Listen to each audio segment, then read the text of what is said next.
نحمده ونستعينه ونستغفره ونؤمن به ونتوكل عليه ونعوذ بالله من شرور أنفسنا وسيئات أعمالنا من يهده الله فلا مضل له ومن يضلله فلا هادي له وأشهد أن لا إله إلا الله وحده لا شريك له وأشهد أن محمدا عبده ورسوله أما بعد قال الله تعالى في القرآن الكريم فأعوذ بالله من الشيطان الرجيم بسم الله الرحمن الرحيم يا أيها الناس اتقوا ربكم الذي خلقكم من نفس واحدة وخلق منها زوجها وبث منهما رجالا كثيرا ونساء واتقوا الله الذي تساءلون به والأرحام إن الله كان عليكم رقيبا وقال أيضا يا أيها الذين آمنوا اتقوا الله حق تقاته ولا تموتن إلا وأنتم مسلمون وقال أيضا يا أيها الذين آمنوا اتقوا الله وقولوا قولا سديدا يصلح لكم أعمالكم ويغفر لكم ذنوبكم ومن يطع الله ورسوله فقد فاز فوزا عظيما على محمد وعلى آل محمد كما صليت على إبراهيم وعلى آل إبراهيم إنك حميد مجيد اللهم بارك على محمد وعلى آل محمد كما باركت على إبراهيم وعلى آل إبراهيم إنك حميد مجيد புகழ்ச்சியும் நம்மை படைத்து பரிபாலித்துக் கொண்டிருக்கிற அல்லாஹ் ரப்புல் ஆலமீன் ஒருவனுக்கு உரித்தாகட்டுமாக. அவனுடைய அன்பும் கருணையும் சாந்தியும் சமாதானமும் இருளகற்ற வந்த இறுதி தூதர் முஹம்மது ரசூலுல்லாஹ் ஸல்லல்லாஹு அலைஹி வஸல்லம் அவர்கள் மீதும் அன்னவின் அடிச்சுவடுகளை அப்படியே பின்பற்றி வாழ்ந்த சஹாபாக்கள், சஹாபிய பெண்மணிகள், தாபீன்கள், தபா தாபீன்கள், குறிப்பாக அல்லாஹ்வினுடைய மன்னிப்பை பெற்றுத் தருகிற கியாமுல் லைல் என்று சொல்லப்படுகிற மிகப்பெரிய வணக்கத்தை நிறைவேற்றியவர்களாக அமர்ந்திருக்கக்கூடிய அவர்கள் அனைவரின் மீதும் அல்லாஹ்வினுடைய சாந்தியும் சமாதானமும் அன்பும் கருணையும் என்றென்றும் என்று நிலவட்டுமாக. கண்ணியத்திற்குரிய எல்லாம் வல்ல அல்லாஹ் நல்லடியார்களே, அல்லாஹ்வின் தூதர் ரசூலுல்லாஹி ஸல்லல்லாஹு அலைஹி வஸல்லம் வாழ்க்கை வரலாறுகள் நமக்கு நிறைய பாடங்களையும் படிப்பினைகளும் தரக்கூடியதாக இருக்கிறது. ரசூலுல்லாஹி ஸல்லல்லாஹு அலைஹி வஸல்லம் வாழ்க்கையில் நடந்த ஒரு போரை பற்றி தான் இன்ஷா அல்லாஹ் இன்றைய தினம் பார்க்க இருக்கிறோம். ஹர்பு தபூக், தபூக் என்கிற யுத்தம் ஹிஜ்ரி 9ஆம் ஆண்டு என்ன செய்கிறது, நடைபெறுகிறது. ரசூலுல்லாஹி ஸல்லல்லாஹு அலைஹி வஸல்லம் அவர்கள் தலைமை தாங்கி நடத்திய இறுதி போராக இதுதான் இருக்கிறது. இதற்கு பிறகு எந்த போரையும் அல்லாஹ்வின் தூதர் ரசூலுல்லாஹி ஸல்லல்லாஹு அலைஹி வஸல்லம் அவர்கள் நடத்தவில்லை. அல்லாஹ்வுடைய தூதர் ரசூலுல்லாஹி ஸல்லல்லாஹு அலைஹி வஸல்லம் அவர்கள் இறுதியாக தலைமையேற்று நடத்திய போர் தான் இந்த தபூக் போர். இந்த போர் எதற்காக செய்யப்படுகிறது என்று சொன்னால், மக்கா வெற்றிகளுக்கெல்லாம் பிறகு முஸ்லிம்கள் என்ன செய்கிறார்கள், ஒரு பெரும் பலத்தோடு இருக்கிறார்கள். ஆனால் இரண்டே குறைகள் இருக்கிறது.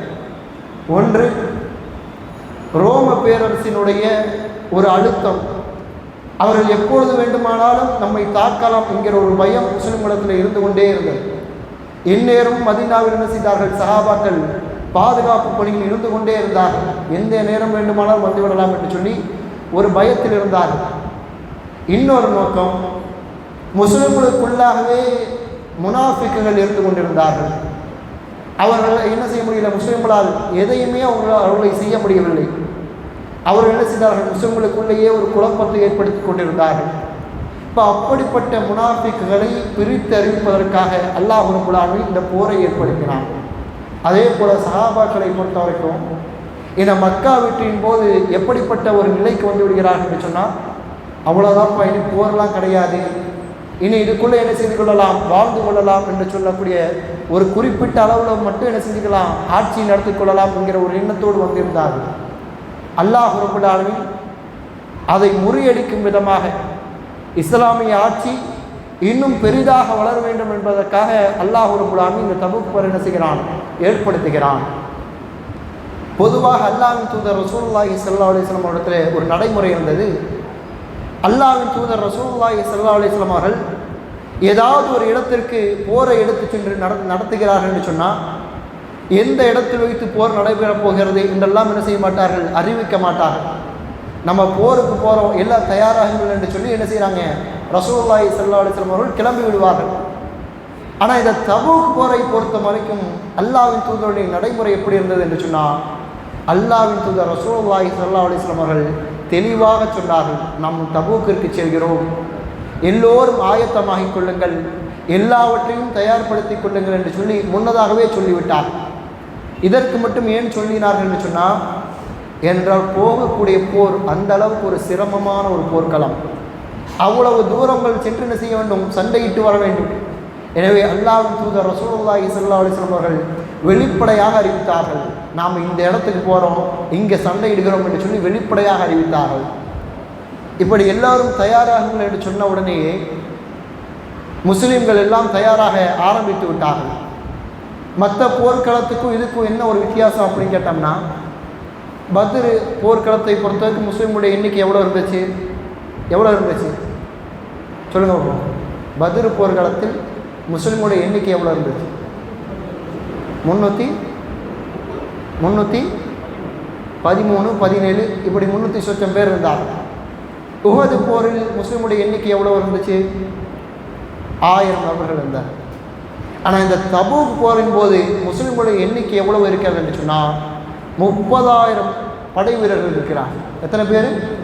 ஒருவர் அல்ல, இருவர் அல்ல, 1000 இல்லை, 2000 இல்லை, 30,000 படை வீரர்கள் இருக்கிறார்கள் முஸ்லீம்கள். மக்கா வீட்டிற்கு பிறகு சாறை சாறையாக மக்கள் வருகிறார்கள். இப்போ 30,000 படை வீரர்கள், போருக்கு மட்டும் தயாராக போகக்கூடிய படை வீரர்கள். இன்னும் எத்தனையோ சஹாபாக்களால் என்ன செய்ய முடியல, இந்த போர்க்களத்தில் கலந்து கொள்ள முடியவில்லை. இந்த போர்க்களத்தை சொன்ன உடனே சஹாபாக்கள் தன்னுடைய பொருளாதாரத்தை கொண்டு வந்து மஸ்ஜித் நபவியில் போடுகிறார்கள்.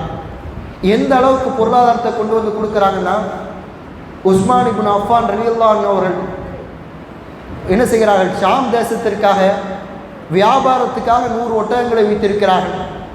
வியாபாரத்துக்காக தயாராக இருக்குது. இந்த போருடைய அறிவிப்பு வந்த உடனேயே அந்த 100 ஒட்டகங்களும் என்ன செய்தார்கள், அல்லாஹ்வுடைய பாதையில் தர்மமாக வணங்கினார்கள். 1000 பொற்காசுகளை அல்லாஹ்வின் தூதருடைய மடியில் என்ன செய்தார்கள், கிடத்தினார்கள். அல்லாஹ்வுடைய தூதர் இந்த போருக்காக நான் கொடுப்பது என்று சொல்லி சஹாபாக்களை பொறுத்தவரைக்கும் போட்டி போட்டு கொண்டார்கள்.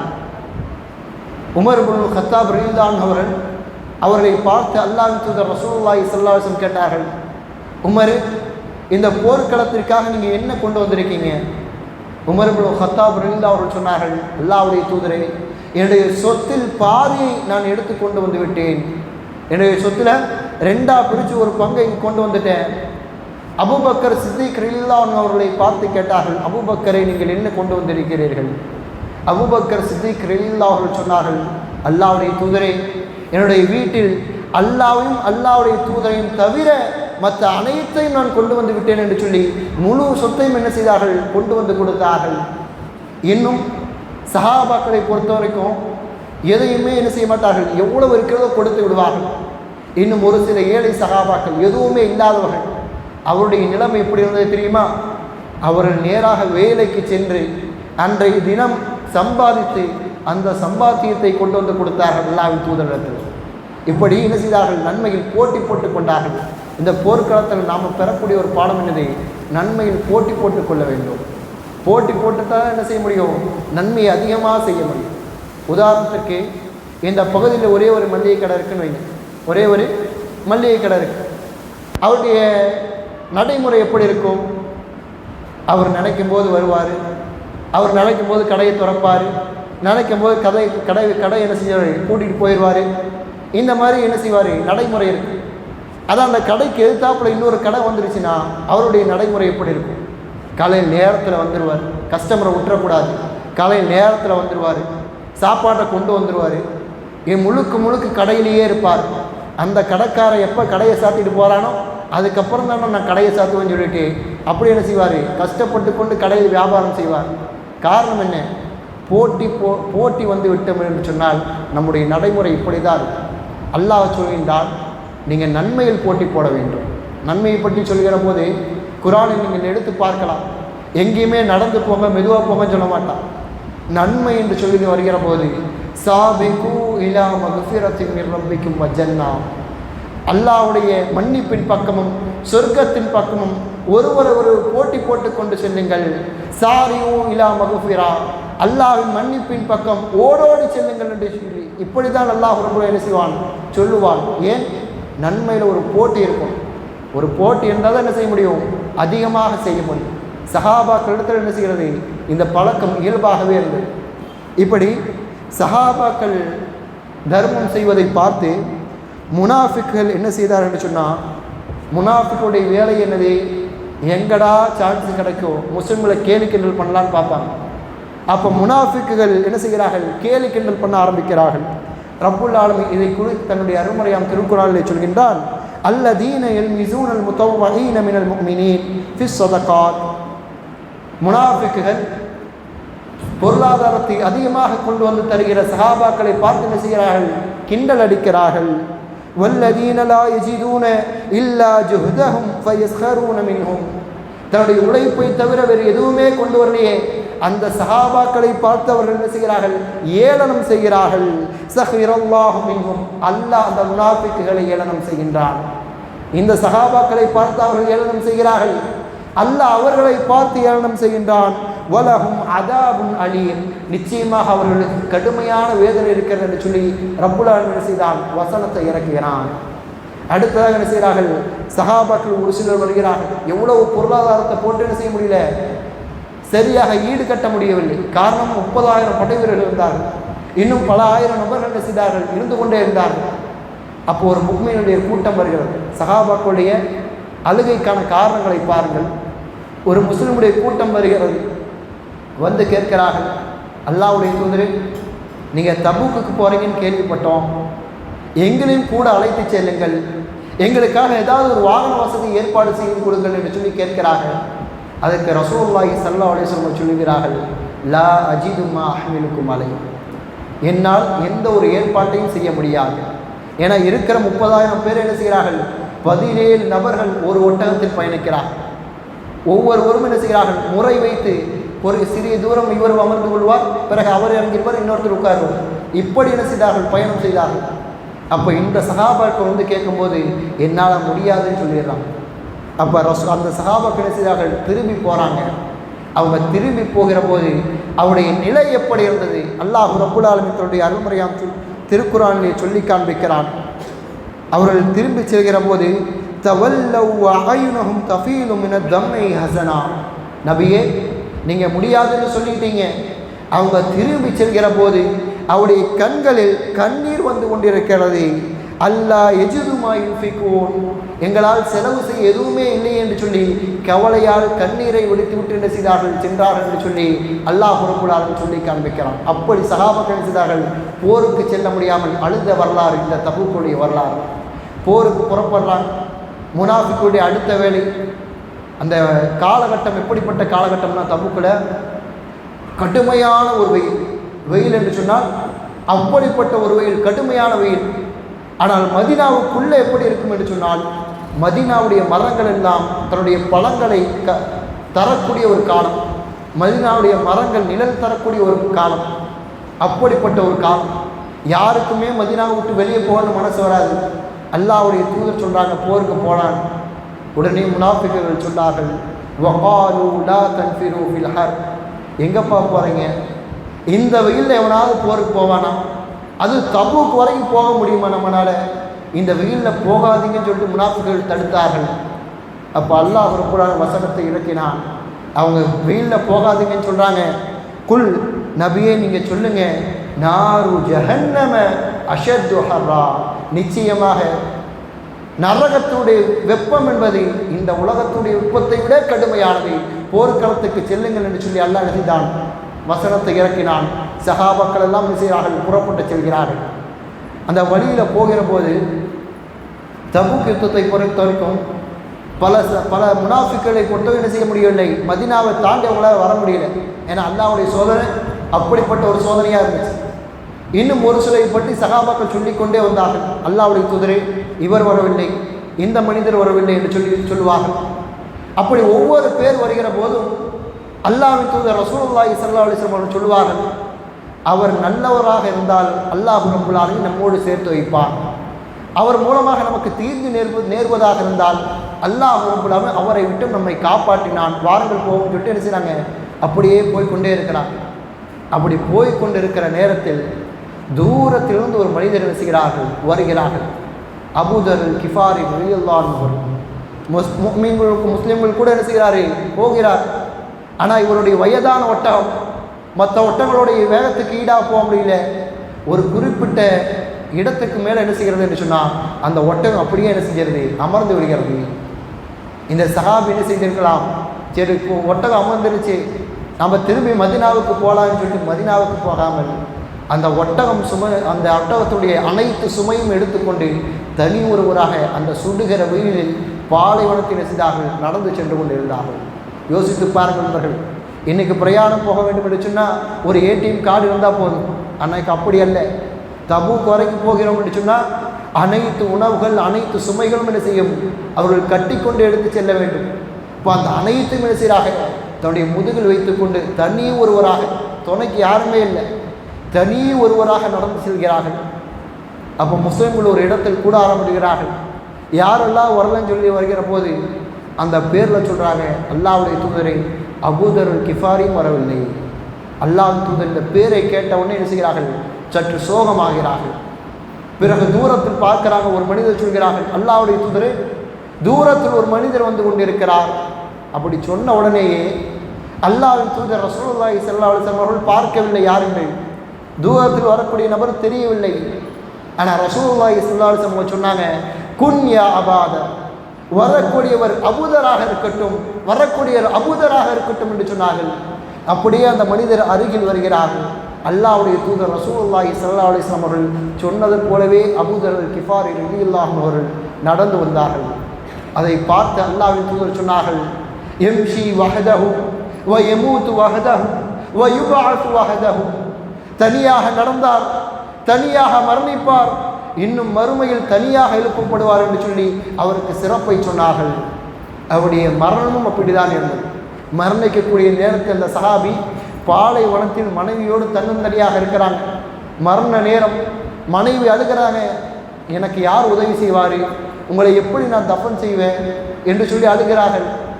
அப்போ அந்த சஹாபி மரணித்து விடுகிறார்கள்.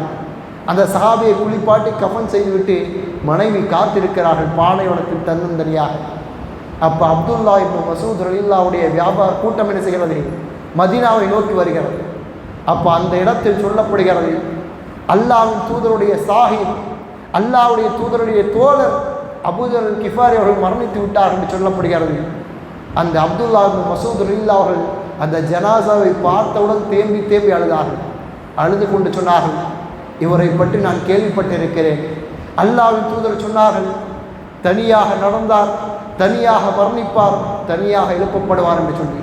அன்று தனியாக நடந்தார், இன்று தனியாக மரணித்து விட்டார், நாளை மறுமையிலும் தனியாக எழுப்பப்படுவார் என்று சொல்லி என்ன செய்கிறாங்க, அவங்களுக்கு ஜனாசா தொழுகையை நடத்தி நல்லடக்கம் செய்கிறார்கள். அப்போ நம்ம எந்த விஷயத்திலும் என்ன செய்யணும், சிரமம் பார்க்கக்கூடாது.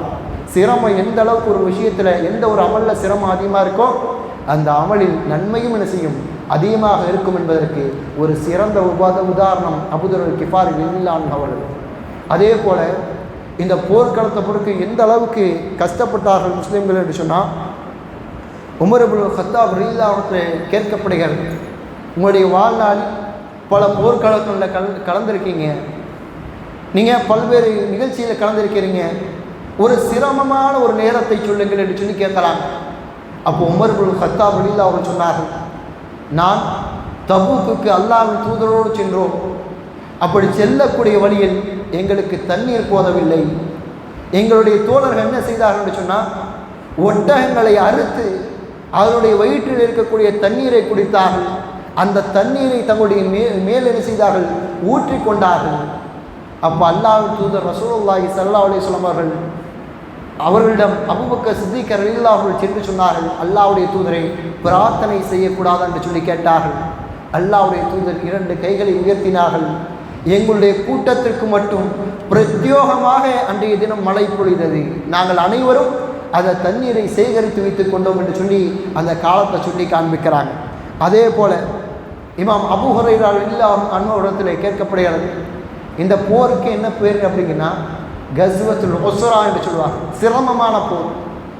இந்த போர்க்களத்தில் என்ன சிரமம்னு சொல்லிட்டு அபூ ஹுரைரா ரலியல்லாஹு அன்ஹு இடத்துல கேட்கப்படுகிறது. அப்போ அபூ ஹுரைரா ரலியல்லாஹு அவர்கள் சொல்கிறார்கள், இந்த போர்க்களத்துக்கு நாங்கள் செல்கிற போது உணவு போதவில்லை, எங்களிடத்தில் உணவுகள் இல்லை, எங்களில் யாராவது ஒருவர் உணவை தேடி தனியாக சென்றால் அவரால் திரும்பி எங்களுடைய கூட்டத்திற்கு வர முடியாது, அவரால் பிழைக்க முடியாது, அப்படிப்பட்ட சூழ்நிலையில் இருந்தோம்.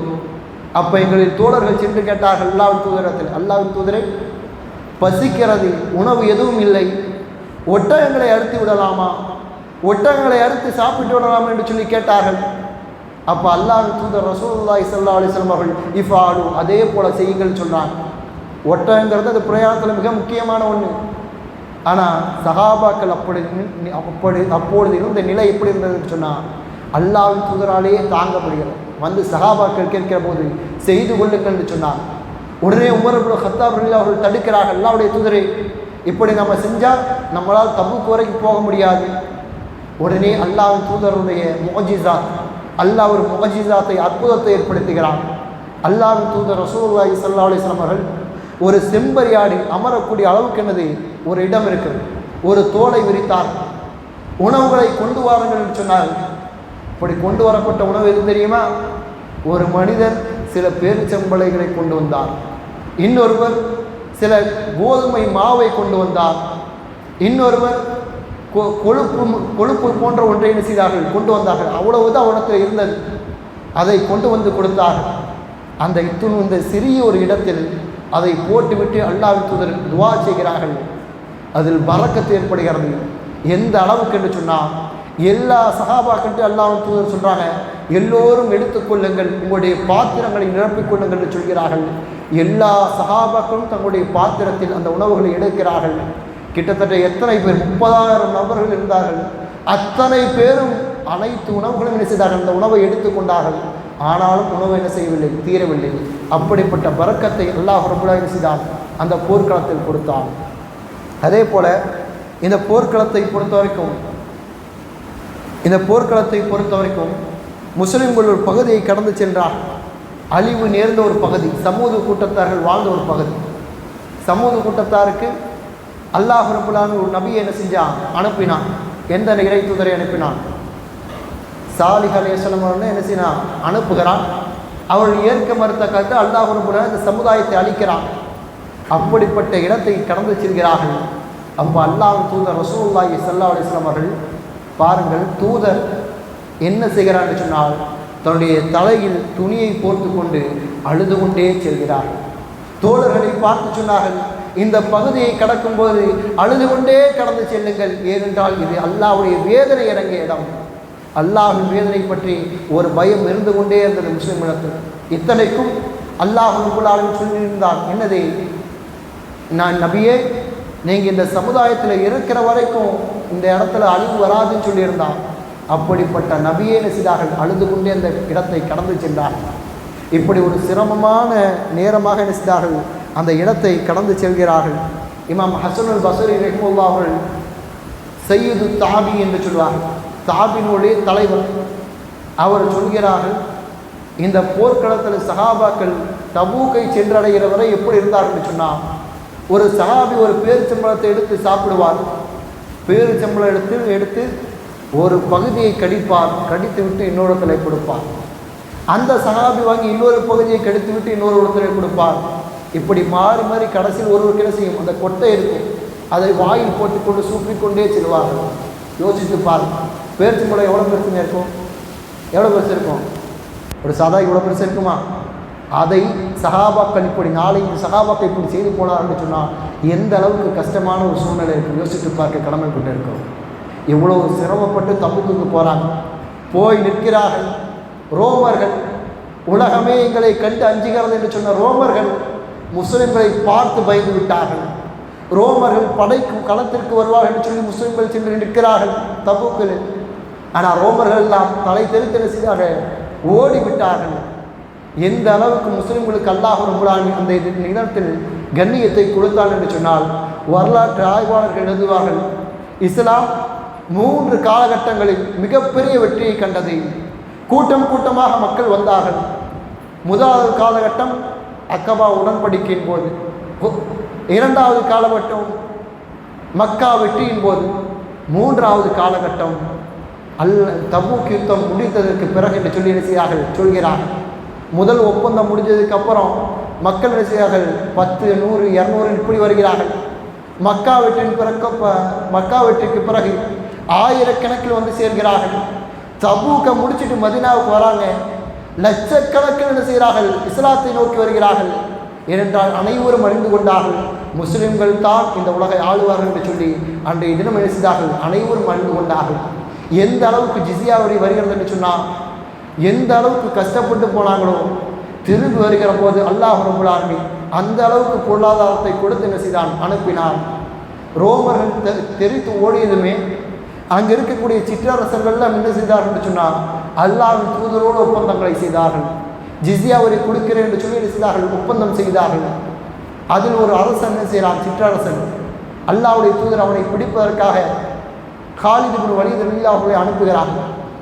அல்லாஹ்வுடைய தூதர் சொல்லி அனுப்புகிறார்கள், இந்த பகுதிக்கு போ, இந்த கோட்டையிலிருந்து இந்த இடத்தில் இந்த நேரத்தில் இரு, அங்கிருந்து அவன் என்ன செய்வான், மாடுகளை வேட்டையாட வெளியே வருவான், அவனை தூக்கிட்டு வாங்கன்னு சொல்லிட்டு அல்லாஹ்வின் தூதர் சொல்கிறார்.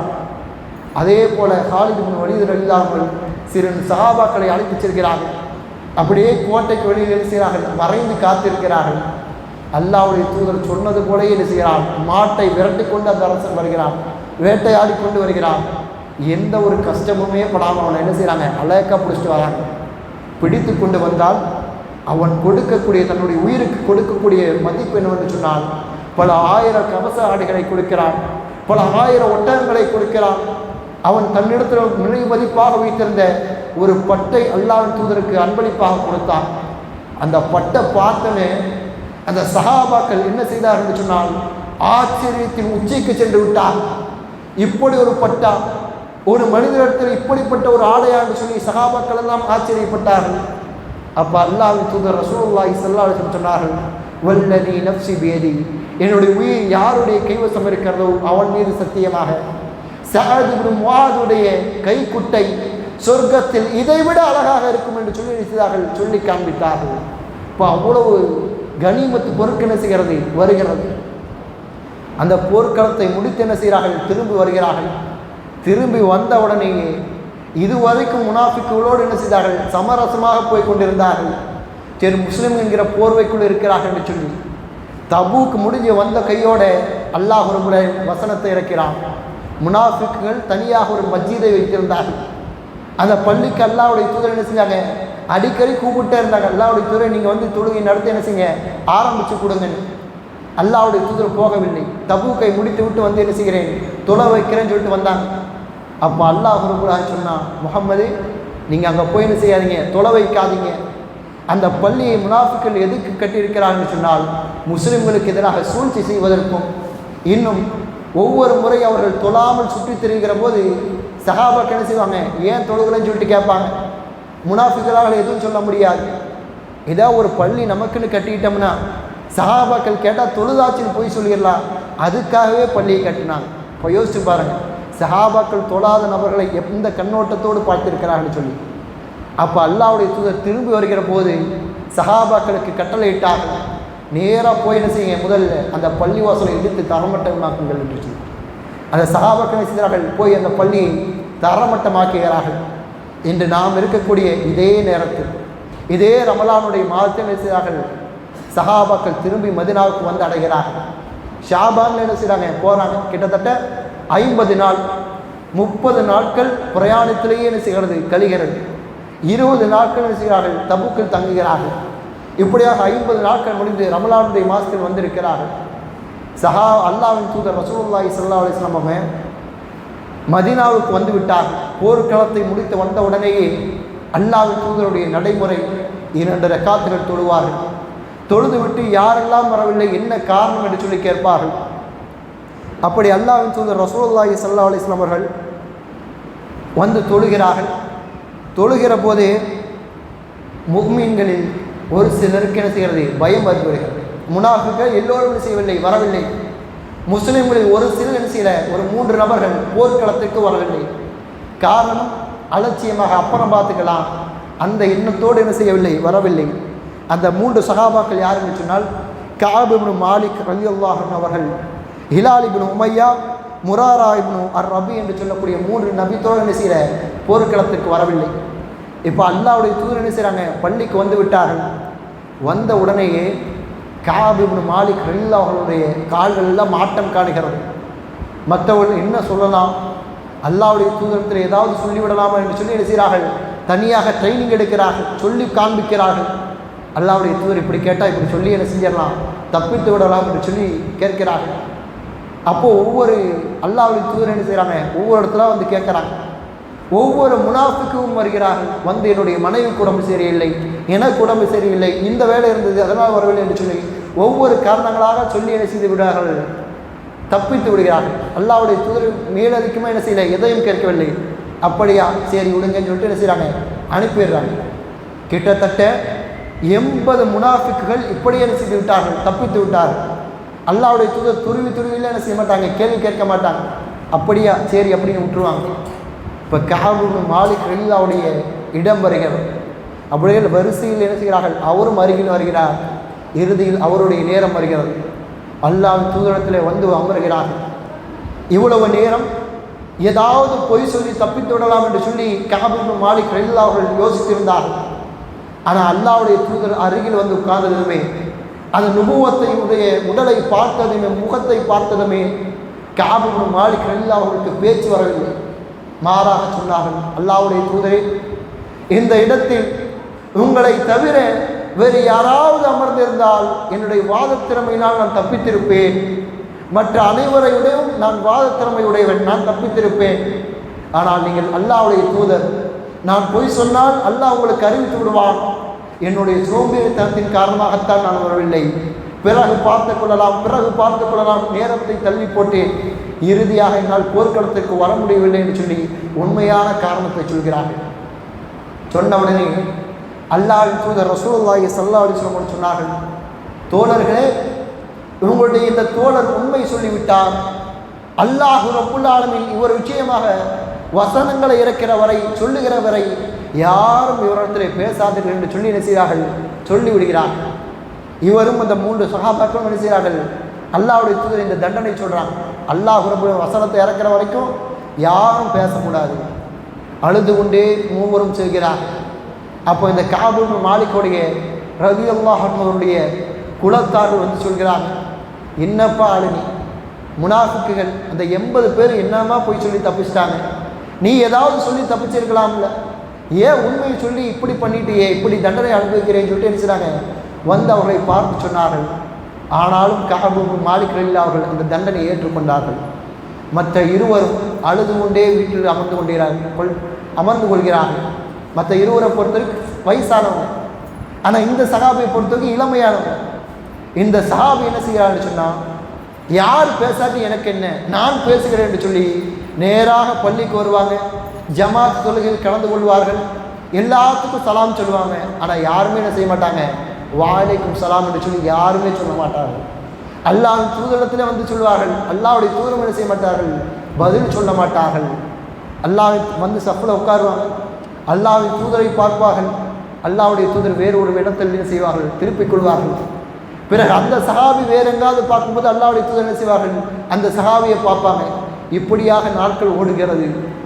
எவ்வளவு தான் ஒரு மனிதன் முயற்சி செய்ய முடியும், எவ்வளோதான் ஒரு மனிதன் நார்மலாக இருக்கிற மாதிரியே காட்ட முடியும். ஒரு குறிப்பிட்ட நாட்கள் கடக்கிறது. யாருமே பேசுறதில்லை. கடை தெருவுக்கு சென்றாலும் யாரும் பேசுவது கிடையாது. சலாமுக்கு கூட யாரும் பதில் அளிப்பது கிடையாது என்று சொல்லி நேராக தன்னுடைய உற்ற நண்பனுடைய வீட்டுக்கு போகிறாங்க. வீட்டுக்கு போகும்போது எப்படி போகிறாங்கன்னா, வாசல் வழியாக போகாமல் என்ன செய்கிறாங்க, செவ்வறு எட்டி குதிச்சு யாருக்கும் தெரியாமல் என்ன செய்கிறாங்க, பின்னாள் வழியாக வீட்டுடைய செவ்வரை எட்டி குதித்து என்ன செய்கிறாங்க, உள்ளே போகிறாங்க. யாரும் பார்த்து விடக்கூடாதுன்னு சொல்லி தனிமையில் தன்னுடைய நண்பரை சந்திக்கிறார்கள். யாரும் பார்க்கவில்லை, தன்னோடு தன்னுடைய நண்பர் பேசுவார் என்று சொல்லி அந்த ஆசையில் போகிறாங்க. இப்போ போன உடனே இவர் சலாத்தை சொல்கிறார்கள். ஆனால் அந்த நண்பர் என்ன செய்யவில்லை, சலாத்துக்கு பதில் அளிக்கவில்லை. அப்போ அந்த சஹாபியை பார்த்து இவர் கேட்குறார், அல்லாஹ்வின் மீது ஆணையாக நான் அல்லாஹ்வையும் அல்லாஹ்வின் தூதரையும் நம்பிக்கை கொண்ட ஒரு முஸ்லீம் தானே, எங்கிட்ட பேச மாட்டேங்கிறான்னு சொல்லிட்டு கேட்குறாங்க. அப்போ அந்த நண்பர் சொல்கிறார்கள், யாருக்கு தெரியும், நீ அல்லாஹ்வையும் அல்லாஹ்வின் தூதரை நம்பிக்கை கொண்டவன் என்று சொல்லி யாருக்கு தெரியும் என்று சொல்லி ஒரு வார்த்தையை சொல்லிவிடுகிறார்கள். இவ்வளவு நேரம் என்னதான் பேசாமல் இருந்தால் எல்லாவற்றையும் தாங்கி கொண்டிருந்த சஹாபி தன்னுடைய ஈமானை குறை சொல்கிற போது அவரால் என்ன செய்ய முடியவில்லை, தாங்க முடியவில்லை. அது தனக்கு நெருங்கிய நண்பர், தனக்கு நெருங்கிய தோழர், அவருடைய வாயிலிருந்து இப்படி ஒரு வார்த்தையை என்று சொல்லி அந்த வீட்டை விட்டே வெளியே ஓடி போகிறாரு. தன்னுடைய வீட்டில் சென்று மற்ற சகாபாக்களைப் போல அழுது கொண்டே அமர்ந்து விடுகிறார்கள். 40 நாட்கள் கடக்கிறது. 40வது நாள் அல்லாஹ்வின் தூதரிடத்திலிருந்து ஒரு மனிதர் வருகிறார்.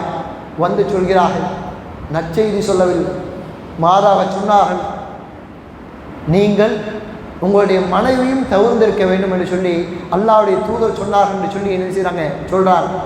இப்போ இந்த சஹாபி அதிர்ச்சி அடைந்து கேட்குறாங்க, என் மனைவி தலாக் செய்யறது விடவதா? இல்லை, உங்கள் மனைவி கூட நீங்கள் பேசக்கூடாது, அவங்களே தவிர்ந்திருக்க வேண்டும் என்று சொல்லி என்ன செய்கிறாங்க ரசூலுல்லாஹி ஸல்லல்லாஹு அலைஹி வஸல்லம் அவர்கள் சொன்னார்கள் சொல்லி சொல்கிறாங்க. உடனே இந்த சஹாபி தன்னுடைய மனைவி என்ன செய்கிறாங்க, அவருடைய தாயுடைய வீட்டுக்கு அனுப்புகிறாங்க. மற்ற 2 சஹாபாக்களுக்கு அல்லாஹ்வுடைய தூதர் என்ன செய்கிறாங்க, இதில் சலுகையை கொடுக்குறாங்க. ஏன்னா வயசானவங்க, அவருடைய தேவை மனைவி இல்லாமல் என்ன செய்ய முடியாது, அவருடைய அன்றாட தேவை நடத்த முடியாதுன்னு சொல்லி மற்ற 2 சஹாபாக்கள் என்ன செய்கிறாங்க, ரசூலுல்லாஹி ஸல்லல்லாஹு அலைஹி வஸல்லம் சலுகை கொடுக்குறாங்க. இப்படியே நாட்கள் செல்கிறது. அல்லாஹ்வுடைய ஒரு சோதனை வருகிறது. ரோம் நாட்டினுடைய அந்த கஸ்ஸான் என்று சொல்லக்கூடிய அரசன் என்ன செய்கிறான், கடிதத்தை எழுதுகிறான். யாருக்கு எதிராக தபூக்கு போரை நடத்தி கொண்டு சென்றார்களோ அந்த நாட்டினுடைய அரசன் கஸ்ஸான் என்ன செய்கிறான், கடிதம் எழுதுகிறான். முகம்மதுடைய தோழர்களும் உங்களை கேவலப்படுத்துகிறார்கள், உங்களை தவிர்த்து என்ன செய்கிறாங்க, ஒரு அசுத்தத்தை போல தவிர்த்து இருக்கிறாங்க. உங்களை நீங்கள் எங்களுடைய நாட்டுக்கு வாங்க, நாங்கள் உங்களுக்கு பதவியை கொடுக்கிறோம், நாங்கள் உங்களை அரவணைத்து கொடுக்கிறோம் என்று சொல்லி ஒரு கடிதத்தை எழுதுகிறான். யோசித்துப்பார், யாருமே பேசலை. ஒரு நாட்டினுடைய அரசன் இப்படிப்பட்ட ஒரு கடிதத்தை கொடுக்கிற போது பல நபர்கள் செய்வார்கள், அந்த மனிதத்தை சென்று சேர்ந்து விடுவார். ஏனென்று சொன்னால் இவர் பெரிய பணக்காரர், அதனால் இந்த அரசன் அழைக்கிறான். ஆனால் இந்த சஹாபி என்ன செய்கிறான்னு சொன்னார், இதுவும் அல்லாஹ்வுடைய ஒரு சோதனைன்னு சொல்லி அந்த கடிதத்தை அப்படியே எரித்து விடுகிறார். 50வது நாள் அந்த சஹாபாக்குடைய நிலைமை எப்படி இருந்து சொன்னால், இந்த சஹாபி ஃபஜ்ரை தொழுது விட்டு காலை மொட்டை மாடில் என்ன செய்கிறாரு, ஃபஜ்ரை தொழுதுட்டு அப்படியே மரணத்தை மட்டுமே எதிர்பார்த்து காத்து கொண்டிருக்கிறார். அல்லாஹ்வுடைய நிலைமையை பற்றி சொல்கின்றான், وعلى الثلاثة الذين خلفوا حتى إذا ضاقت عليهم الأرض بما رحبت. பூமி எவ்வளவு விசாலமாக இருந்தும் அந்த சஹாபாக்களுக்கு அந்த பூமி மிகவும் குறுகியதாக மாறிவிட்டது. وضاقت عليهم أنفسهم, மேலும் அவருடைய உயிரோடு வாழ்வதை அவர்களுக்கு சிரமமாக ஆகிவிட்டது. உயிரோடு வாழ்வது அவங்களுக்கு சிரமமாயிருக்கு. அந்த அளவுக்கு அவர்கள் நெருக்கடிக்கு உள்ளாக்கப்பட்டார்கள்.